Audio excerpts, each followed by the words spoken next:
Hello, hello. This is the Little State Mural, Mongolia Updated. Hope you guys had a fantastic week, and I hope you guys also participated in the Ulaanbaatar marathons earlier today.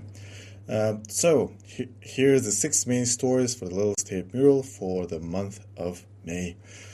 The Democratic Party appoints former disgraced leader as their new general secretary. Parliament ways to have an Epstein hearing. First ever public official fired for using AI. A criminal code that terrorized journalists within a decade is no more, or has it? Another soldier dies from a hazing incident. Prime Minister fires the mayor of UB. Sparks debate over another civil war in the ruling party. So here we go. The first story, the new General Secretary of the Democratic Party. On May 6th, Mongolia's Democratic Party has elected Bayraktar Sangajo as their new General Secretary, a controversial figure to say the least. Bayraktar entered politics just at the age of 24 in 1990 as he got elected to the state-level Horul. He got elected multiple times as an MP and went on to hold most senior positions in parliament and in government, most famously being the finance minister, as he is best known for finally getting the Oyu Tolgoi copper mine investment agreement signed in 2009, a deal that has stalled across numerous governments and parliament. But in 2016, his career hit a wall. He was accused of laundering money from previous reportings from international media outlets, of having offshore accounts connected to the same Oyu Tolgoi agreement.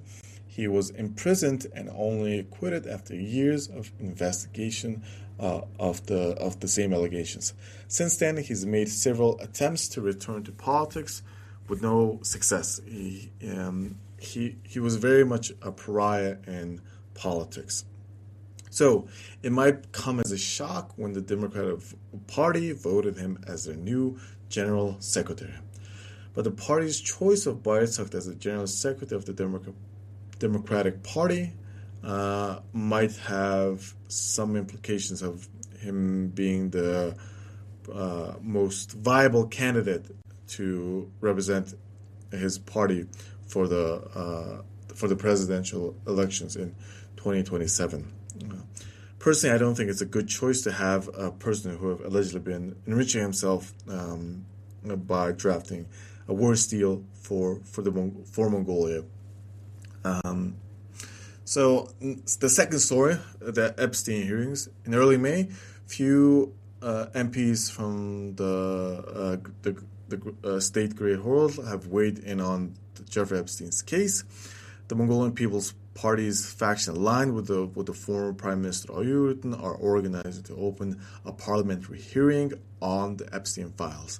The reasons aren't very clear, but they point to the two former presidents of Mongolia, Ulaanbaatar and Batoto Khaltman, who were both mentioned in the files.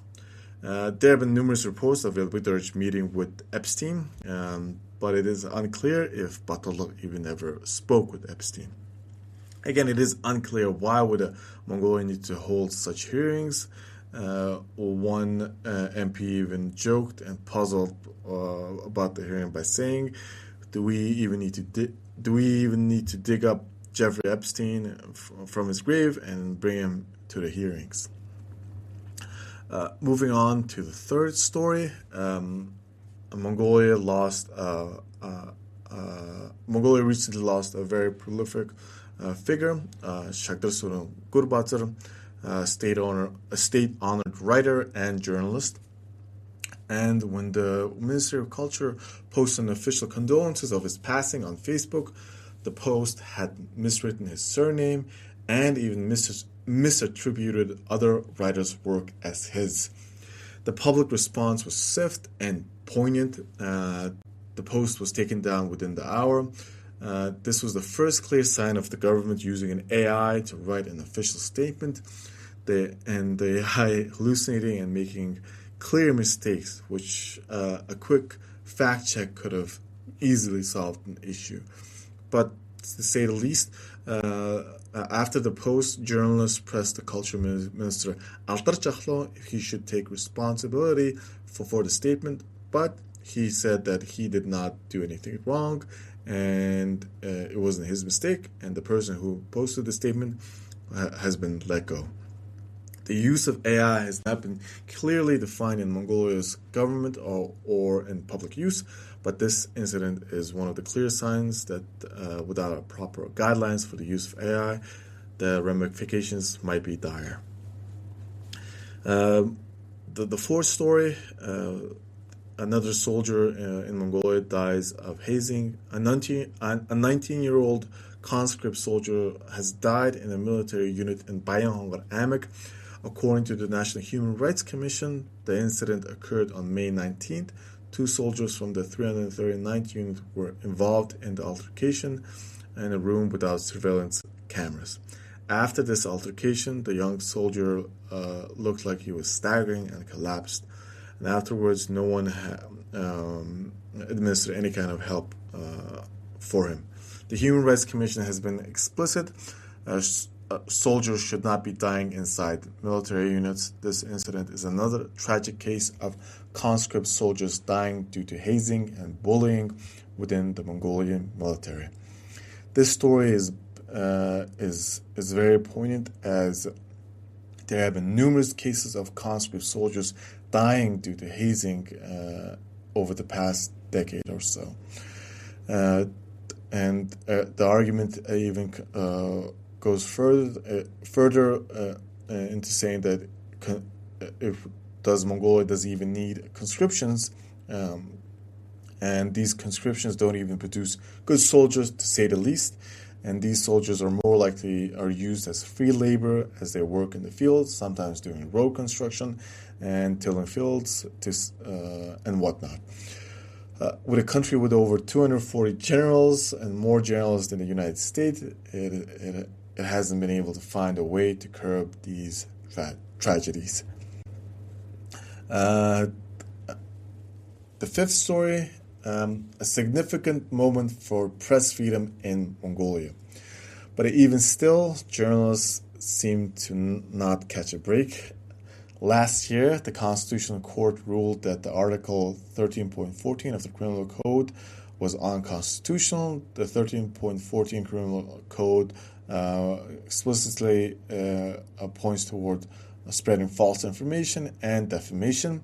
The court found that this law was incompatible with the Constitution, and it does not guarantee free speech and press freedom.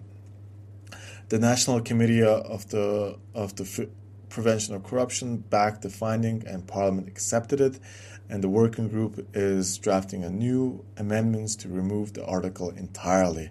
So far, so good. But here's where journalists are being weary. While the working group moves to eliminate this criminal code, some lawmakers are pushing to introduce a new criminal code for defamations. The criminal code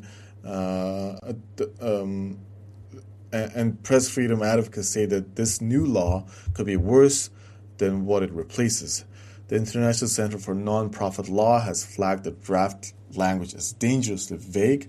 The key phrase is intent to disparage, a standard so broad it could be used to silence critics on almost unlimited basis. Journalists are being direct about what they see is happening. A constitutional court ruling is being used as a cover to quietly introduce new restrictions, and journalists are demanding public input and 2 rounds of discussions that the law actually requires to get passed. About 10 press organizations filed a formal demand this week, pushing on this new law, pushing back on this new law. The civil war inside the Mongolian People's Party seems to be continuing, as Prime Minister Uchral firing of the mayor of Ulaanbaatar, Ulaanbaatar. And when this happened, when Uchral visited one of the largest meat markets in the city, on May 6th, and spoke directly with consumers and vendors, and he did not like what he saw and what he heard. And what followed was a public dismissal of the mayor of Ulaanbaatar, for not being actually to solve these issues. After his market visit, the Prime Minister met with anti-corruption officials and announced that the governor of the capital, Ulaanbaatar, was being removed from his post. In the Prime Minister's own words, the government had inadequately fulfilled its duties, brought price increases onto ordinary people, and caused social division. A special working group has now been set up to examine every project, procurement, and public event run by the capital governor's office.